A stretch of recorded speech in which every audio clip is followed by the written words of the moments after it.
Welcome to What's the Tea with divine due diligence.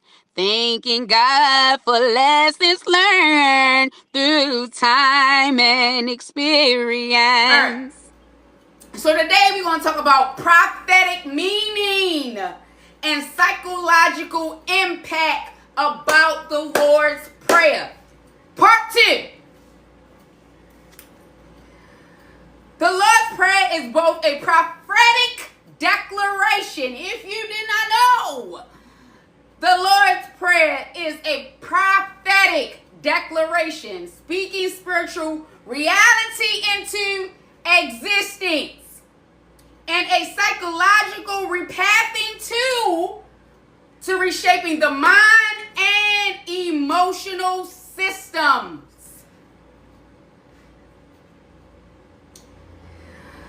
So again, we coming from Gospel of Matthew 6. This is the chapter. The Gospel of Luke 11. This is the chapter. So again, we're going to talk about the prophetic meaning of it and the psychological impact of the Lord's Prayer. So first line. Our Father who art in heaven, hallowed be thy name. Prophetically, you are declaring God as supreme authority. You are declaring God as supreme authority. Your identity as a child of God, not an orphan.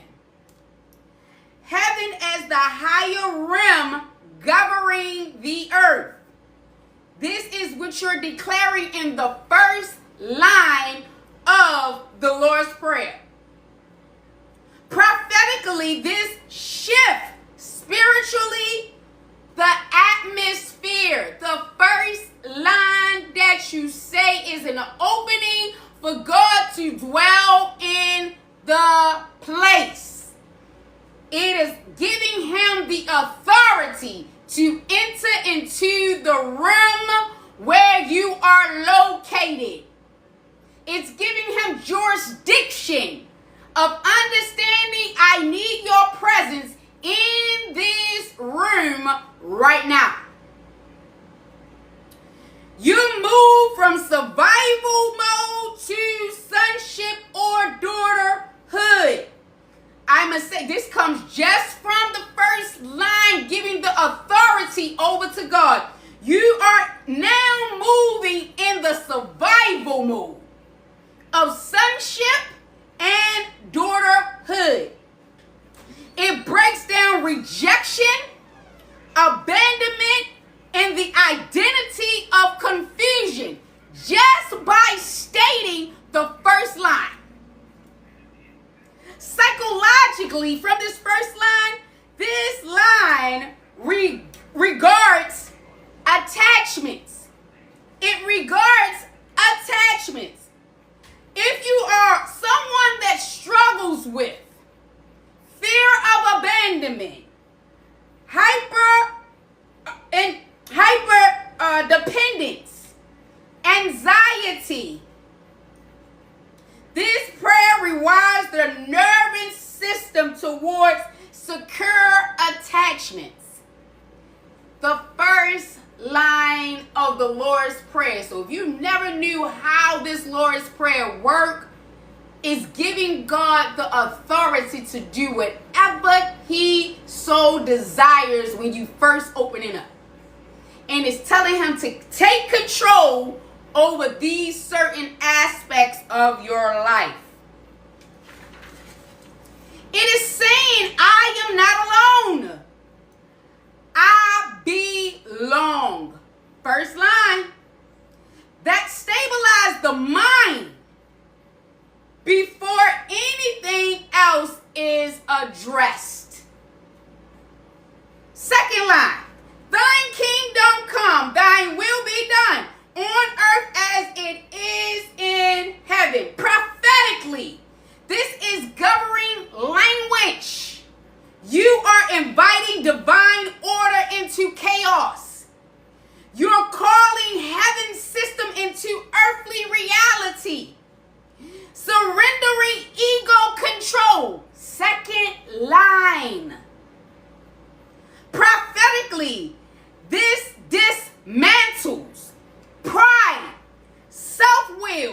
control-driven outcomes.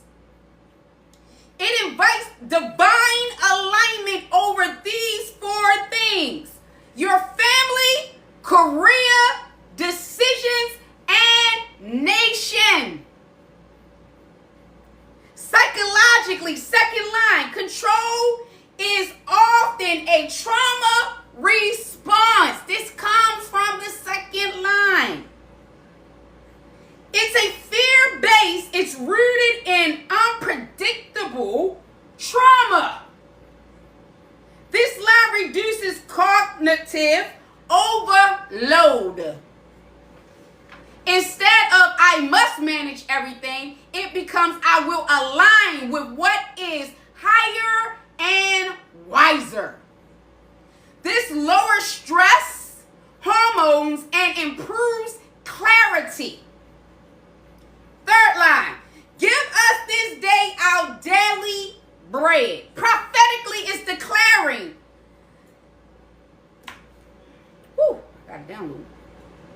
Prophetically, this declaring dependency on the divine provisions, supernatural supply, sufficiency for today. Remember, I told you on yesterday, we're living in the now. We're not living for yesterday, and we're not living for the future, because none of it is right now predictable. You already lived through the past. So at the end of the day, if you're living through the past, there's no way of, maintaining that reality, because it's in what? The past. Who wants to look back? So now we all want to race to get to the finish line, but you have not took the time to step your mind in the now, right now, of understanding the right now where God needs you to be, or what allow your mind to be. So in that, psychologically, prophetically, this breaks down poverty mindset, fear of lack, scarcity programming. We are just in what? The third line. Giving us this day our daily bread. So it activates trust in daily provisions, not hoarding nor panicking.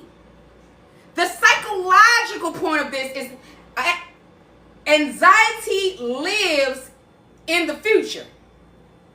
This line anchors you in present moment sufficiency. I just got finished saying it. It trains the brain.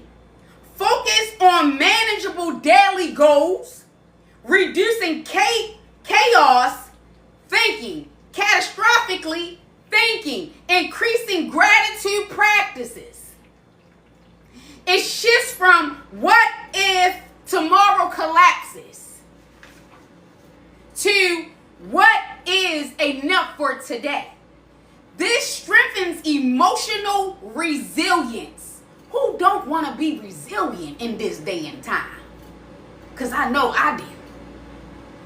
We are on the fourth line. Forgive us as we forgive. Prophetically, this is spiritual cleansing. Forgiveness prophetically closes spiritual doors. It releases bondage. It breaks cycles of generational pain. Unforgiveness blinds you to the offender spiritually. Forgiveness serves the tie. So if it serves it, if I'm serving you and I'm putting a plate down, I'm leaving it right where it is for you to obtain it. That does not have nothing to do with me. So once you release it, you are placing it right back into the person's hands that dished it out or gave it.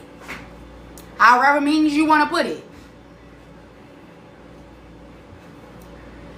Psychologically, unforgiveness keeps trauma loops activated. The brain replays the offense. I'm a living witness that it does.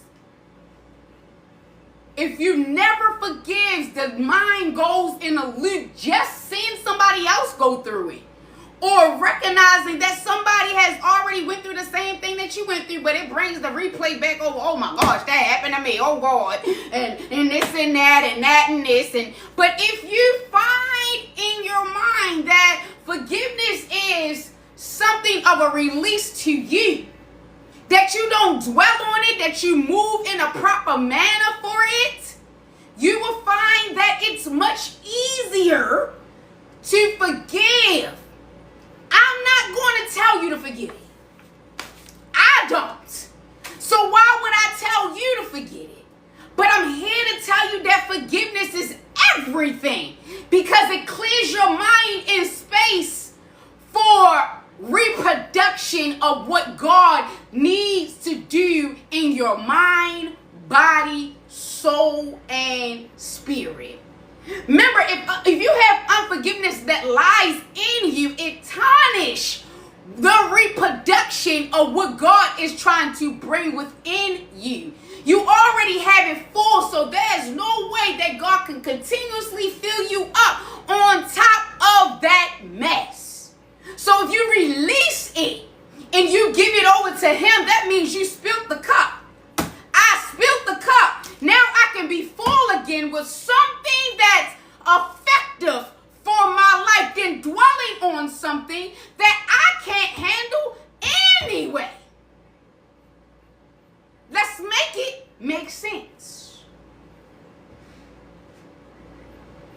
So unforgiveness keeps the trauma loop activated. The brain replays it. 3 things: the offense, the hurt, and the anger. This keeps cortisone elevated. Remember, all these things that we go through emotionally, physically, it weighs us. It deactivates certain parts of us. That's why I always talk about, hey, if you are dealing with these things in the natural, don't think you're not dealing with them in the spiritual realm. They start from the spiritual realm first. And I always combine the spiritual realm with the natural, because they work, what? Hand in hand. So when we trust God to be that one that release, delivers, heal, and reclaim and proclaim, we will get to a point of satisfactory in God. Satisfaction, satisfying, and whatever else you want to say. But at the end of the day, when we come to a mark of knowing what we're saying out our mouth, because words are what? Life. And when we start saying these words and know these words to be true, they are presenting an activation for your life in every area of your life. So when you believe what you're saying, and when you know what you're saying, and when you understand what you're saying, that is true and factual to the utmost when it's coming from God. You know that you are making a proclamation over your life. So if you don't know how to pray, and it's this only prayer that you know, say it to yourself with conviction. Recognize that the Lord's Prayer is all you really need. I don't care what situation that you're going through. I don't care what situation that you may have went through. Long as you saying the Lord's Prayer with an understanding and a mandate put on it to do what it's supposed to do when it's sent out your mouth, know that it's not going to return to what? God void. He already know what you're going to say before you say it. Sometimes we can't even say anything. This is where the older folk say, only thing I can do is moan. So when we begin to moan, That's when the Spirit makes intercession for us. And when we make intercession with the Spirit, that's an automatic connection with God. But we have to start making up in our minds that what we say out of our mouth is the declaration and the decree that we want for our lives. And not just only for our lives, but for other people that are in our lives. Remember, we are one and the same. We are one body, one sound. That is all God hears. He only hears the one sound. He don't move without the fingers and the toes. He don't move without arms and legs. He don't move without the head and the back nor the front. Make it make sense.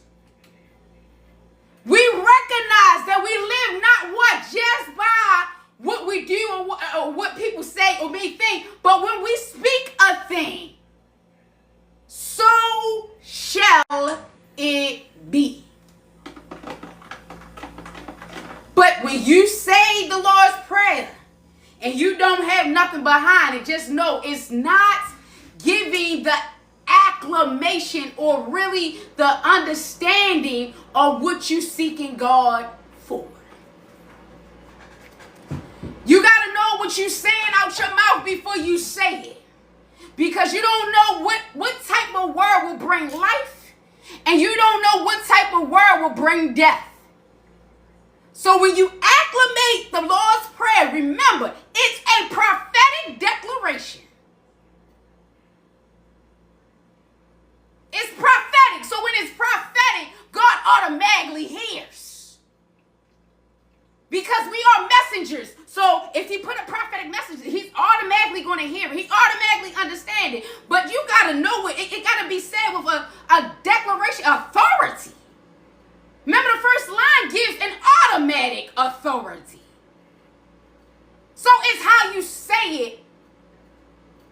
It's not how you say it. Yeah. It's not how you say it. It's how you word it. It's how you speak it. But it's not just by the way that you say it. It's how you say it. If you get what I'm saying. All right. So, forgiveness doesn't mean excusing behavior. I don't excuse nothing. Sorry. I don't excuse nothing. No behavior will I excuse. God didn't excuse mine. He don't excuse mine. I live off of God and God alone. I ain't excuse nobody's behavior. But I will give grace. Excusing and grace are two different things. Because we know what we do when we do it. We know what we say when we say it. Because God even said out of the mouth the heart speaks. And then he said out in the natural, we say in the natural that words is less than action. So when you put the words into the action, that mean everything? Yeah, Yup. So at the end of the day, I'm like, God, you already showed me who you are. You already showed me who you are. So at the end of the day, there's nothing I will excuse, but I will give you grace because God has given me grace. So clearly it tells you, forgiveness does not mean to excuse it. But reconciliation without boundaries, excusing the behavior. Psychologically, it means I release emotional ownership over this wound. If you release ownership over the wound, you have no more charge over that. That means you cannot throw that back up in someone's face. I'm going to say it again. If you release the wound over to God, that means you forgave. That does not give you a jurisdiction to go back and take it away and say, look, you did this to me. So we must take heed of that, because once once you take it back, you don't know if God going to receive it back once you're ready to send it right back over to him again. And I learned that for a fact. Then it becomes God's timing that he receives it back. If you say you forgive, you can't take it back. Why take it back when you already said that's what you're doing? That's make it make sense. That's like I'm taking this water bag. I took it out. I'm taking the water cartons that I got, but I'm gonna just keep this one. I'm gonna keep the one, but I'm gonna take all of it back. Then you might as well keep the whole case. You might as well keep the whole case. I don't want half of the issue. I want all of the issue. There's no way that I want half of you healed. I want all of you healed. Let's make it make sense. Psychologically, it means I release emotional ownership of this wound. It frees mental energy. That means I ain't putting no more energy on the nonsense that I already released. That means nobody better not bring nonsense to me that I already released to God. If you got a situation that I released to God, you take it up with God and allow him to talk to me or deal with me in a manner of such. If it's already been released unto God, allow him to do what he's going to do, whether it be good, bad, or indifferent. Now, I promise you, because I walk the way I walk, I make sure, without a shadow of a doubt, I'm in the right. There's no way that I can be in the wrong because I got to teach this stuff. I got to be coherent. I got to be the first partaker of everything that's downloaded. That's why it took over 3 years to be able to be developed and skilled the way I am now. So there's no precedent when it comes to are you right or are you wrong? But when we really look at ourselves as a whole, we are not perfect, but we are aiming for perfection. We all say, oh, God knows our heart. Yeah, he knows your heart. And at the end of the day, is it still right? Is it still right?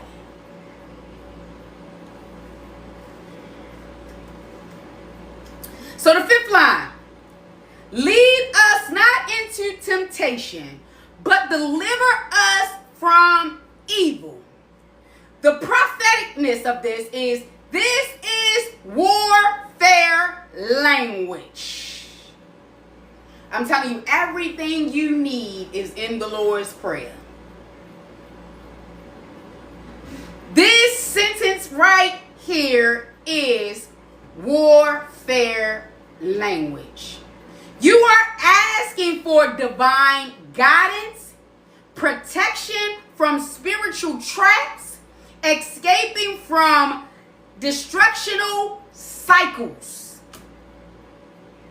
Temptation prophetically represent compromising, self-sabotage, patterns of downfall. Deliverance means removal from what destroys destiny. Psychologically, temptation is often dopamine addictions, coping behaviors, and trauma smoothing. I'm gonna say it again.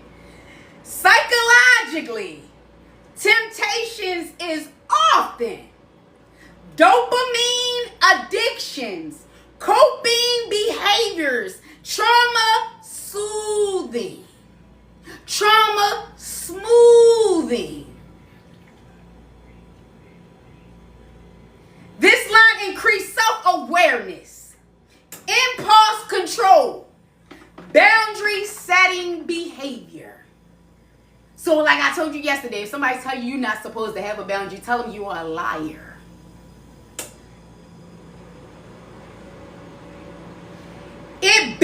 executive functioning. The brain the brain decision making center. This sentence right here is that. The brain making decision. Wow. Just in that one prophetic line. You become proactive instead of reactive. The 6th line. For thine is the kingdom, the power, and the glory. The prophetic.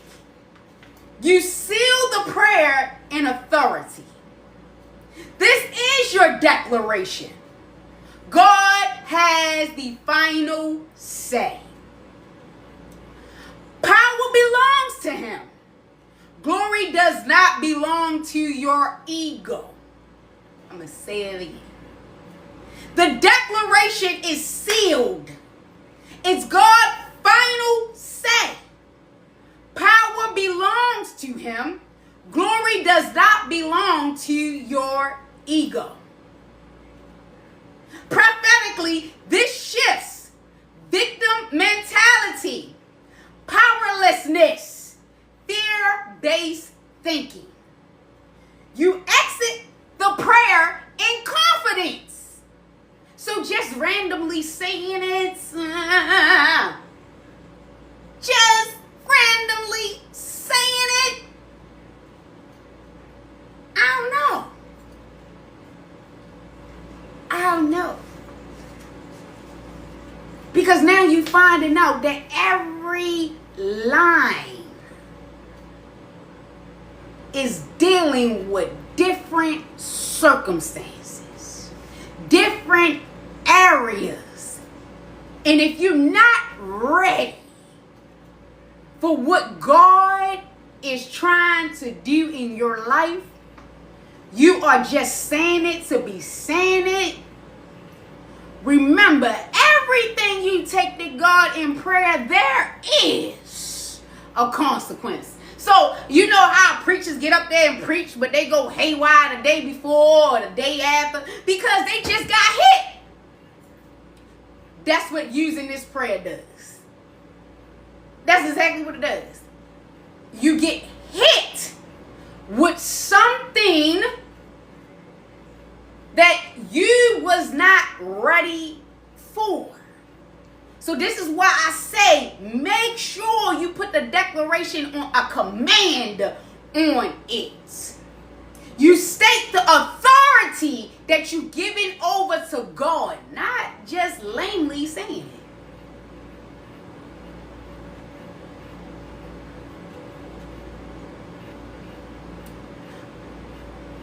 Psychologically, ending in praise, restrictions, neutral patterns. Instead of finishing in worrying, because there's a lot of people go to God and look, a lot of people go to God and worrying. So they say this prayer. A lot of people go to God to beg. Oh, God, please. And a lot of people go to God in anxiety because they don't understand or they are at a worrying point. But this is not why we're supposed to say this prayer. But you end it in strength, assurance, and empowerment. So the next time you want to say the Lord's Prayer, say it with your chest. I will say it again. The next time that you want to say the Lord's Prayer, say it with your chest. That means I'm putting authority on it. I'm stamping it with authority. And I'm giving it over to God to take authority. And I mean what I say. And I say what I mean. And I'm standing 10 toes down on it. As you should.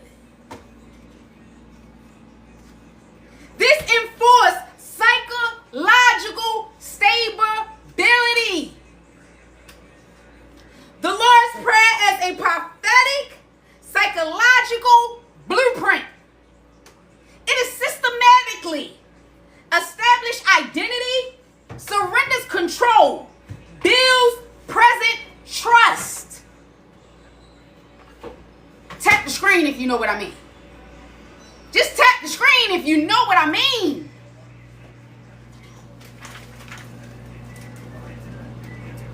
It addresses human struggles, abandonment is one. The line that heals it is our Father. Control anxiety, the human struggle. The line that heals it is, thine will be done.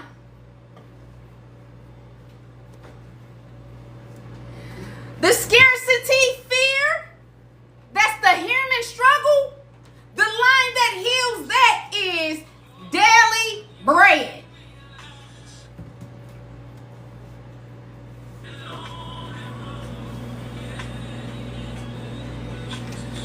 Traumatic resentment,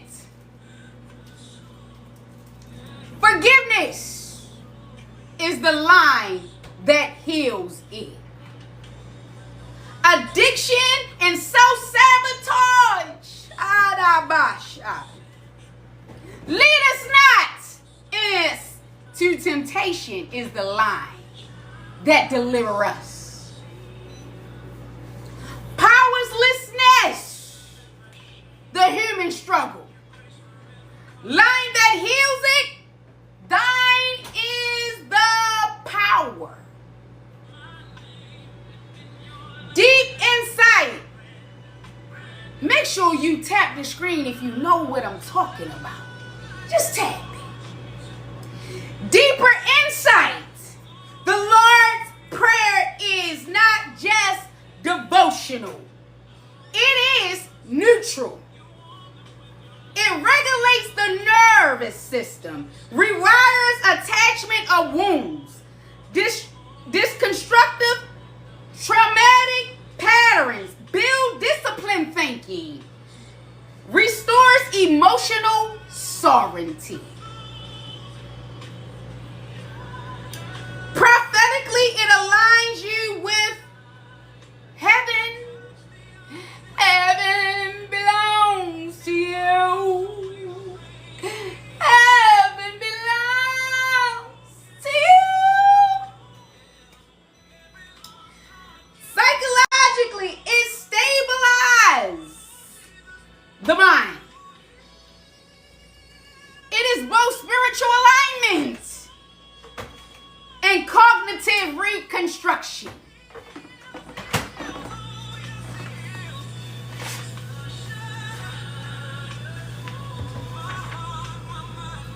This is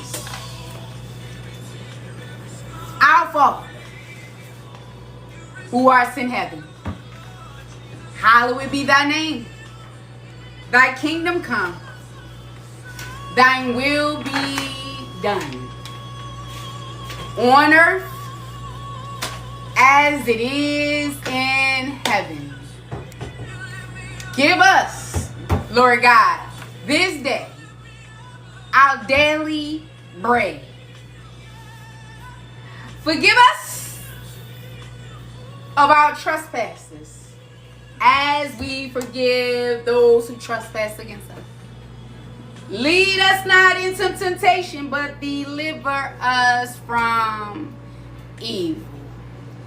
For thine is the kingdom, the power, and the glory, forever and ever and ever and ever and ever. Amen. I hope that this live has gave you the authority, has gave you access, has gave you understanding to recognize that this prayer is really all you need. If you have heavenly language, that is most definitely the insight of straight direct communication with God. But if you don't have it, this prayer is what you want. I learned that tongues is a special language. And it is a direct communication. It's just like talking to you right now. Sometimes I feel like God gotta break down the English because this ain't how he understands us to talk. That's just like the Spanish people speaking in Spanish, we speaking in English, and then you got the French people speaking in their language, and then the Dominican Republicans speaking in their language, but we all have the same wording. I said that to say it's just like religion. You all have your type of languages, but there's only one language. One language of understanding, one language of revelation, one language of knowledge, one language of power. So regardless of whatever I might want to say God is, whatever you might want to say God is, he is God and God alone. So he may be Abba to me, but his name is still supreme, which is God alone. He might be Yeshua to you, but it's still God and God alone. He might be Jehovah to you, but all essence still go to God. We might say Ashe, Ashe, Ashe, but all glory still goes to God. We all have the same prayer in each and every one of the Bibles. But God is still God. Regardless of what you may think, you religious folk.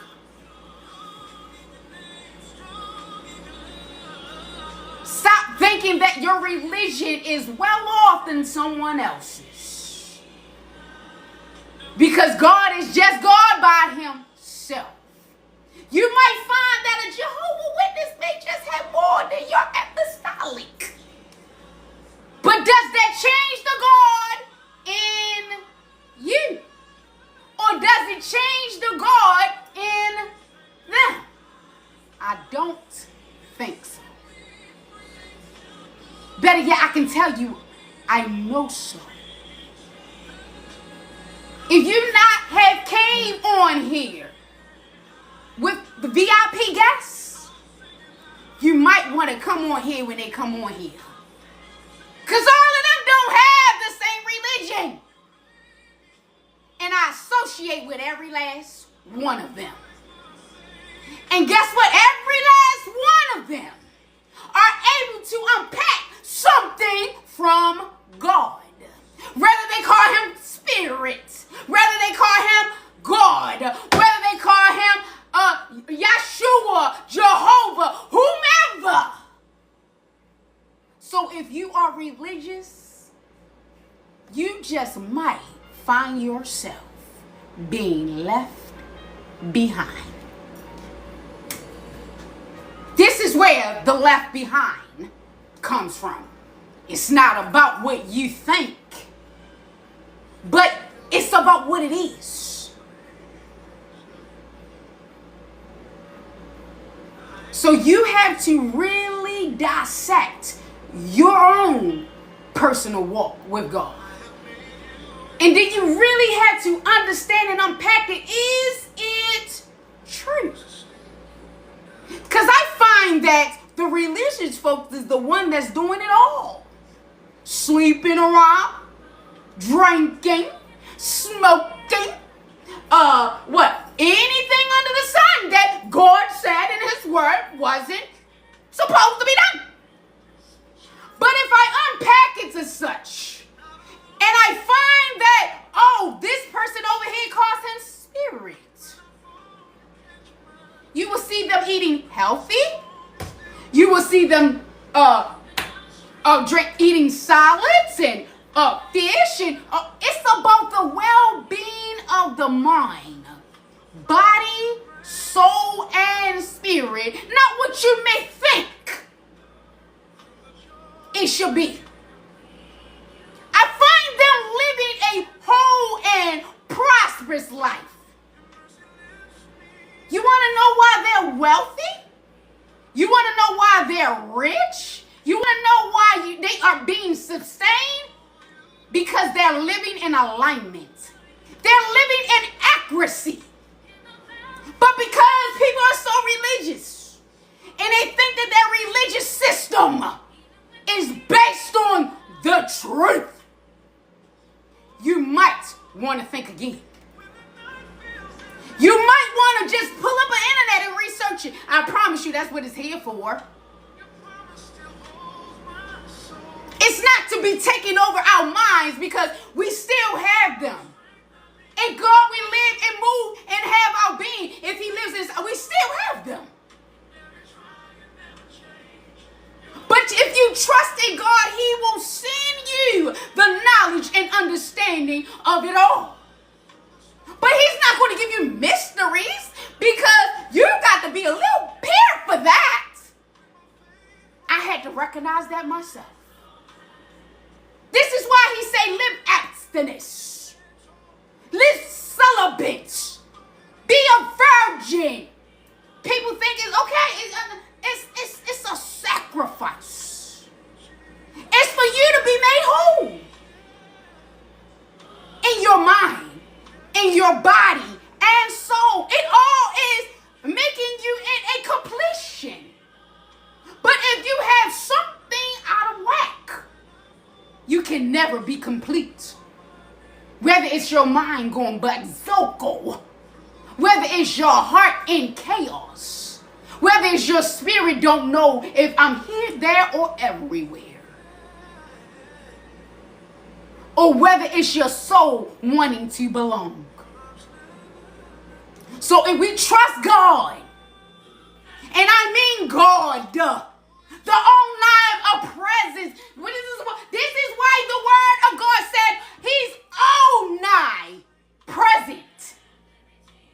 That means what one may think, the other might not think. So I got to be here so I can make sure that this person knows me. When he does that, that means you begin the personal walk. We've been taught so wrong all our lives. The omnipresent doesn't mean he's everywhere. It's not just about he's everywhere. If he's everywhere, why does the different religions even matter? Make it make sense. It doesn't mean what you think. Oh, he's watching you. Yeah, he does that. But he's saying he's in you, me, you. And if he's in you, and you, but you are Jehovah's Witness, or you are a holiness, or you in Muslim, and you in the Latter-day Saints, the scientists. Does that mean that your God is better than everybody else's? It's all one. He's only one. Then you got people calling out, the universe, he's the high supreme, he's this, he's that. I mean, are you making people crazy because of what they may say God is? Or is it that that's the only thing that they know that God is, so that's why they say it? What is our Father? He didn't say Jehovah Witness. He didn't say Holy. He said our Father. We keep trying to go so surface rim. I didn't say deep. I said we keep trying to go surface rim. But we're not looking at the whole picture. We're not going a little bit deeper because our mind's not set on more of God. We're set on what somebody has already embellished in us.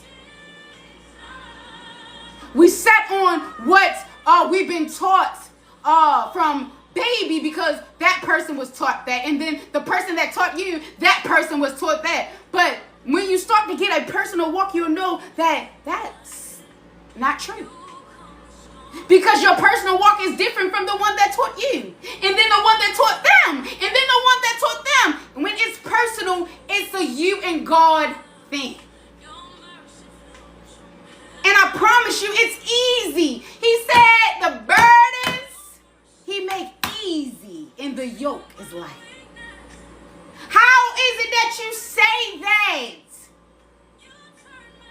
He didn't just give that over to one religion. He gave it over to all people.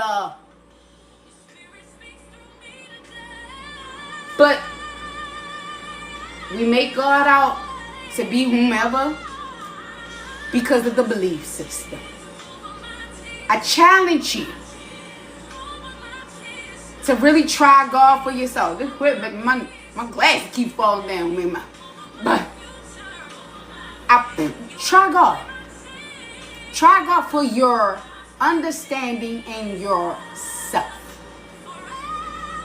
When you do that, you will recognize the emphasis that God put on his word and not religion.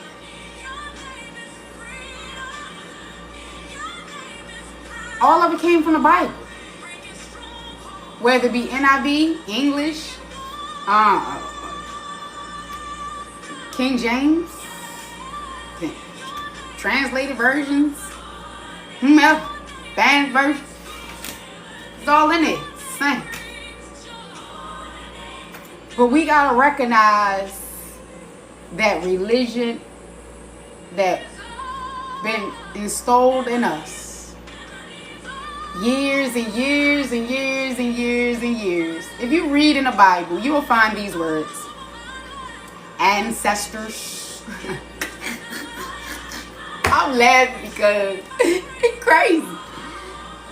I can pull up, if you look on Google right now, them religious folks be talking about them ancestors, be like, I'm like, did you not read your word? This word is in the Bible. Ancestors are in the Bible. But people, religion folk down people for saying that. Then everybody put Jesus on this high supreme. Jesus had a task to do. Just like we come to do the same type of task. So that means if you put Jesus on a pedestal, you put your own self on a pedestal too.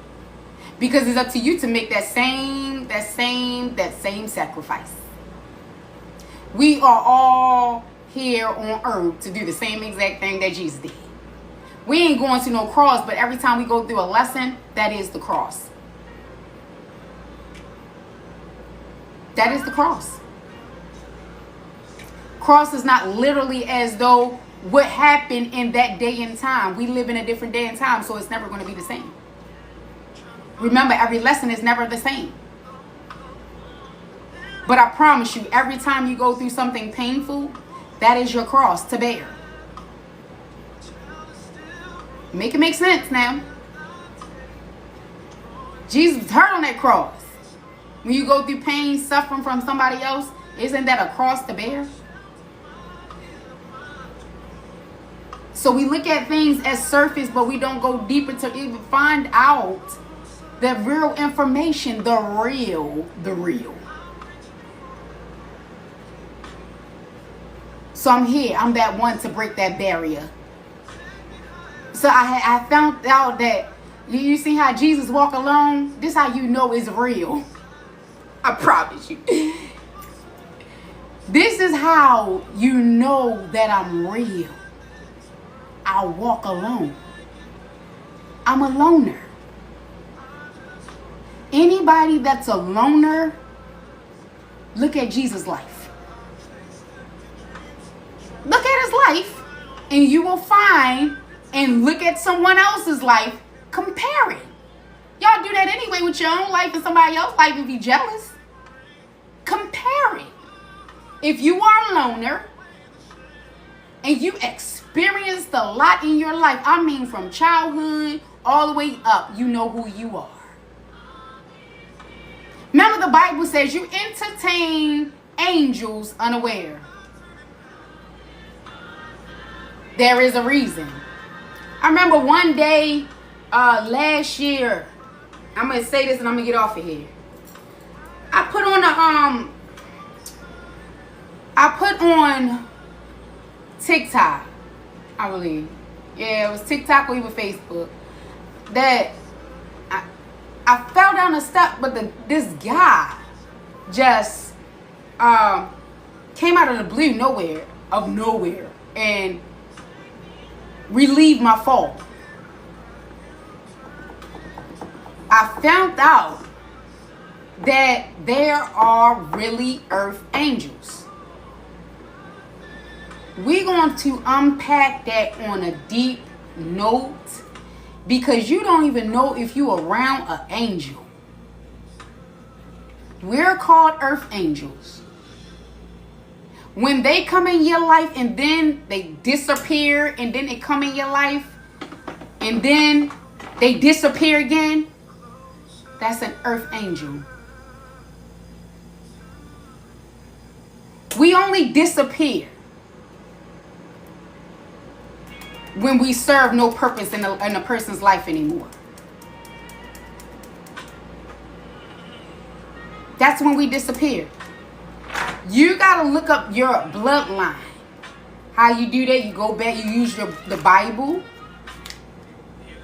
and ancestral history. You will find out if you're an earth angel. That's my task to do. That's why I say hit me up. I will let you know your pathway. I am really booked and busy, because at the end of the day, people want to walk in their purpose. They want to walk in their calling. And I'm not just going to present words. I'm about my Father's business, and I mean just that. I'm not going to say, oh, this is purpose, oh, this is purpose. No, purpose is purpose. It's up to you to walk it out and freely walk it out. It's something that you have to do and want to do, because you signed up for that purpose, and if you have not activated, that's the problem. You have to really recognize who you are in God. And recognizing who you are starts with your path, your life path. It's a mandate on each and every. Everybody think, how did Oprah Winfrey get so rich? You get rich from your pathway. But then you got to be in alignment for it. Don't mean you can do the same thing. That's a tad bit I'm just going to give you.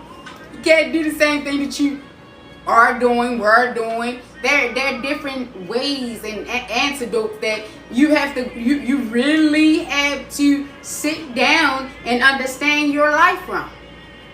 That means going all the way back to child. One thing that you start by living a pathway is healing your child inside of you. That's the start of it.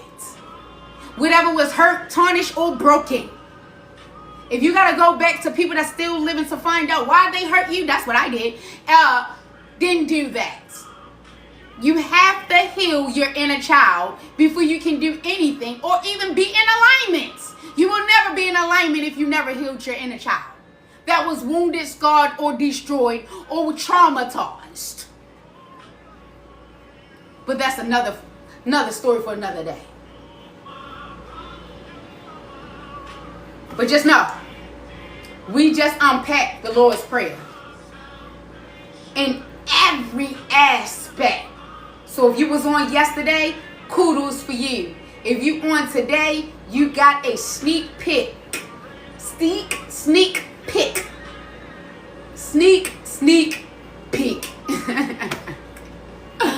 of the Lord's Prayer and what it really is and what it means for your life.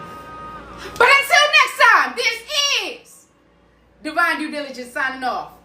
I'm telling you, peace. Give yourself a peace of mind on tonight. love. Give yourself a hug on tonight. And namaste. Bow to the God that lives inside of you. Well, it's time for me to sign up. I want to say peace, love, and namaste.